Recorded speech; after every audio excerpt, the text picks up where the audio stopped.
Okay, I want to show you something now. If you want to destroy your church, here's a perfect way to do it. You see this? This is a beautiful incline. And then coming off the road. See? Right there. But what they did, they went and they followed all the codes and regulations. Oh, hey, squirrel. And they, hi. Not afraid of anybody here. And they put an elevator in to accommodate the people who need to have wheelchairs, the elderly. And so they put it in, and when they did so, they had to put a new sewer line in for it, for whatever reasons those were. I don't understand it. It's not my cup of tea, and all I know is what happened. Because all this stuff was explained to me. Because I quoted out, this is my church. I quoted out this church, so I knew a lot about it. But this new elevator, brand new, there's only been about 7 people who rode it.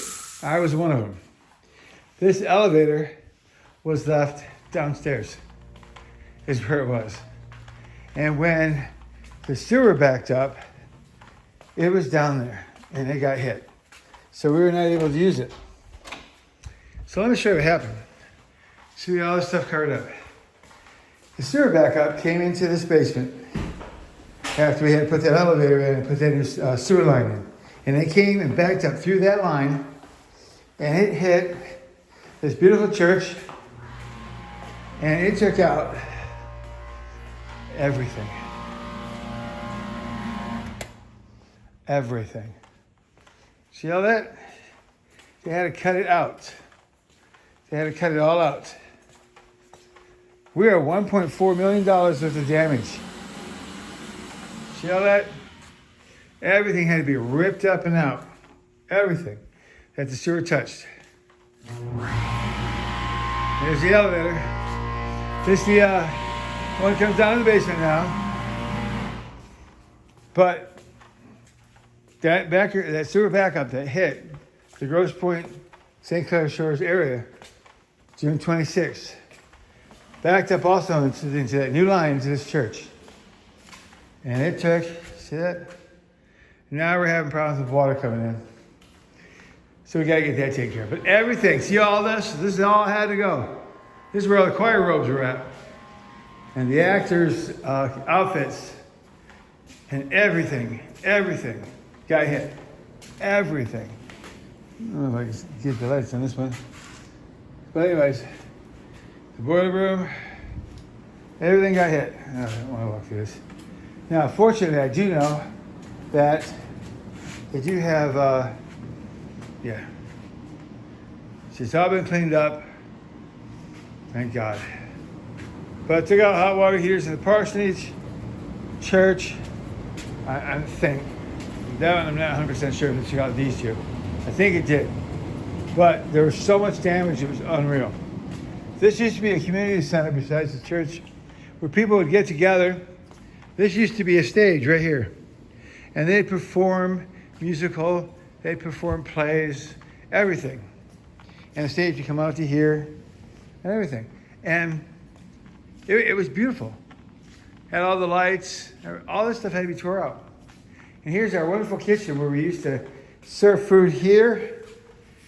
We used to have a industrial stove there. We had our huge refrigerator there. We used to have cabinets on the base. All this destroyed. Sewer backup problems from the city. Destroyed. All this tile has to be taken up. This is some serious devastation, people. Serious. Now, they do have insurance, and insurance is the one that specializes in churches. And they gave them, here, we'll give you this much money if you'll sign off. You know, they had to do it within 30 days. It's Michigan law. And they looked and said, not on your life. And they got help. And, just look at what happened. Just, everything just ripped out. Had to. See? It was very heartbreaking to see all the work that these people put in.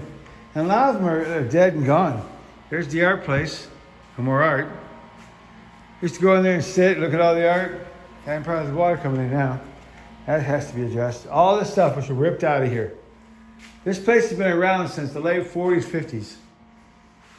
Never went through anything like it. Ever. The new sewer line we had to put in for the elevator to make this thing accessible to the handicap, make it so that the community could use it, has caused all this damage. There's nothing in the basement anymore. Nothing. This has to be tore out. Nothing. Everything was halted. Oh, I'm in the water again. Everything was halted because of the problems. Now that the water has come through the system, they now have to take care of that. So, let me shut this light off. I don't want to leave any more money on that. Will go off on its own. So, let's go forward and show you the rest of this. So yes, we do have insurance for this. We need to get this church built. It's September. And we're still waiting for the insurance company. We specialize in churches to take care of us. See that? This is the glass block I was telling you need to have when you're down by the ground level. Be careful with the wolf and sheep approach. We specialize in churches. You still need to look over your insurance policy. There's someone that knows their stuff. That's the stairs going upstairs. Keep doing that one. These things have to come out because of sewage. All these room dividers have to come out. All this tile has to come out. This is the devastation that took place. This whole basement got wiped out. And all the tables, all the chairs, there's that big refrigerator that was in there. Everything. This thing used to be full of tables, chairs, pianos, stage, a place to get your coffee and tea and juice and donuts and food. And this is what's left, people. So the pastor asked, because we're looking at rebuilding, and we don't know what's going to happen with the insurance, and we'd like to, there's one of those passages that goes off to the back sanctuary, bathrooms there. Wanted me to ask for help. This is probably going to cost more than the insurance company is going to pay us. We don't know. It'll be months from now to find out. But they'd like to get started. So I'm asking you, if you'd like to be part of something real and lift the hearts up of those who felt like they went to a war zone. I was told about this, but I didn't go downstairs. I'm not going to walk in feces. Are you crazy? And I didn't. And then when I did, there was still feces all over the floor and the walls. But it was dried up pretty much, so I didn't have to walk in it. And then pastor went on vacation.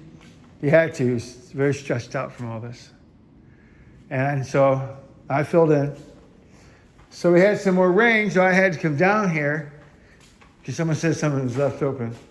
I had to find out what was left open, why was the water coming in. And then I got to see firsthand the devastation. I'm not one for material stuff, but I gotta tell you, it ripped out my heart, and I'll tell you why.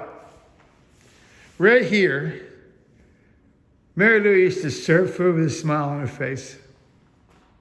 And she makes sure her husband, Carl, is taken care of. He'd be sitting over here. I'd be sitting up here. And she would serve us food here with tender, loving care and with a big old smile. I think she was in her 80s. Carl had some problems. And son was helping him out. He was at home still. Mary Lou passed away. Carl passed away shortly thereafter. And when I thought, okay, when COVID's back and done, I can come back here and we'll make the new normal. I had no idea, besides losing so many people to COVID, that we'd have an extra challenge on our hands. The cost is going to be extraordinary. Now, I'm in insurance. I know the cost of this. Well, not the exact cost, but it's going to be bad. So if you want to help out, we'd appreciate it. I'm working harder so I can earn more money, so I can give more. So are others. This is a huge church, people. I used to walk up these steps. I can't now.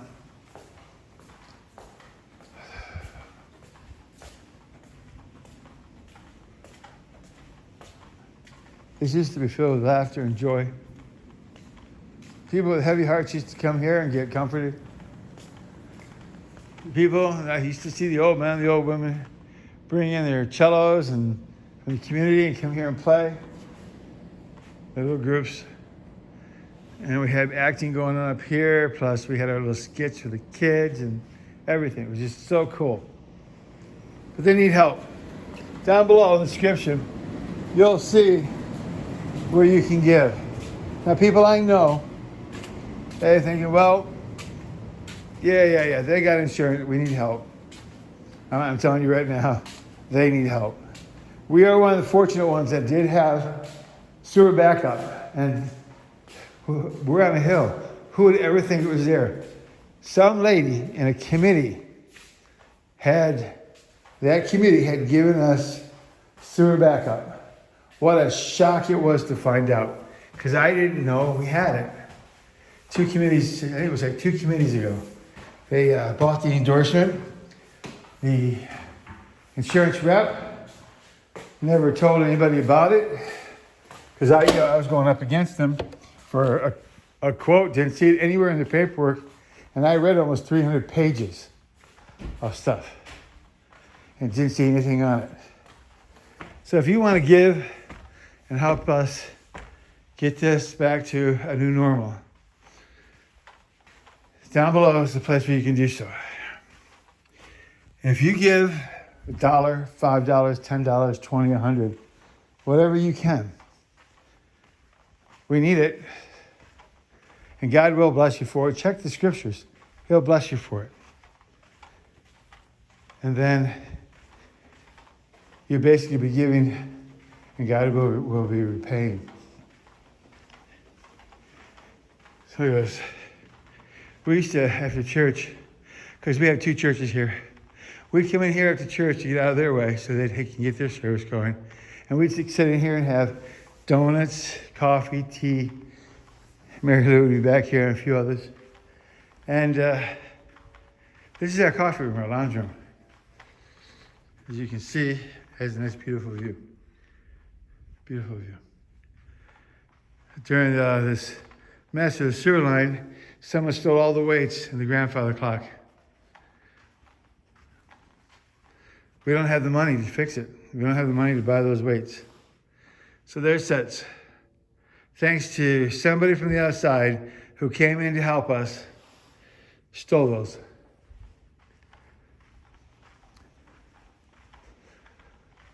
I'm praying to God will give me some more sales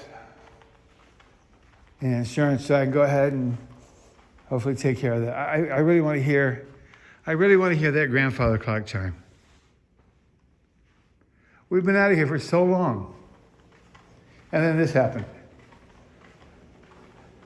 This goes up to a 3rd floor. We have rooms up there. But I want to show you this. This is how beautiful and detailed work that this place is. Even though we did get hit, here's the church sanctuary. Yes, we need new curtains. But one of my favorite ladies used to sit right here. She was taken home during COVID. And she'd hug and smile and thank people. And Mary Lou would sit back here with Carl. Right in this area here. Mincy, you sit over here. And just look at this. The detail work that this church and the love that this church has put into this place. And downstairs, there was no exception. People put money into this church and into their community and reached out to make this not just a church, but a community center, to help those that needed a place to meet, to help those that did not have money, to bring in the people from Detroit, their children, to teach them art, to feed them a meal during the summertime, and send them home with food. You can be part of this. So I'm asking, look down below and help us out. Send what you can, please. Send what you can. God bless.